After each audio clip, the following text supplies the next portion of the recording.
Angkatan bersenjata Yaman baru-baru ini mengumumkan peluncuran serangkaian serangan signifikan ke Israel. Mereka mengklaim telah menembakkan rudal balistik hipersonik yang menyasar wilayah tengah Israel. Angkatan bersenjata Yaman baru-baru ini mengumumkan peluncuran serangkaian serangan signifikan ke Israel. Mereka mengklaim telah menembakkan rudal balistik hipersonik yang menyasar wilayah tengah Israel. Pada hari Selasa 1 Juli 2025, kelompok Houthi juga mengarahkan serangannya ke Bandara Ben Gurion yang terletak di wilayah Jaffa. Akibatnya bandara tersebut dilaporkan mengalami kerusakan parah dan sejumlah personel militer Israel dikabarkan terluka.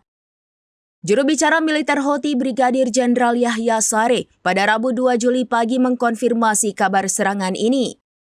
Pihak militer Israel mengakui adanya peluncuran rudal dari arah Yaman yang menargetkan sistem pertahanan mereka. Serangan tersebut dilaporkan melibatkan puluhan rudal hipersonik jenis Palestine II. Rudal-rudal ini disebut berhasil mencapai targetnya, menyebabkan terhentinya aktivitas di sekitar Bandara Ben Gurion.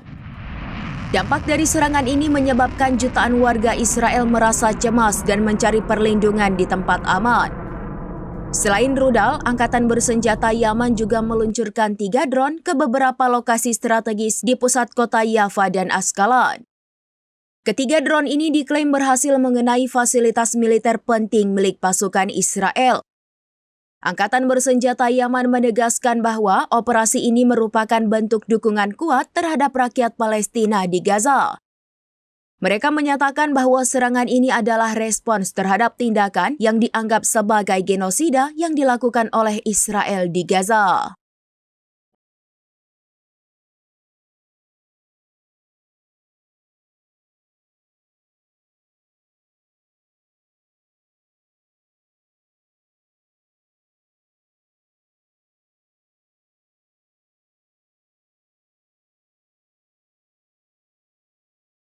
Demikian informasi terkini Syederalun, saksikan terus informasi lainnya. Jangan lupa like dan share seluruh akun serambinews.com. Download Tribun X sekarang, menghadirkan lokal menjadi Indonesia.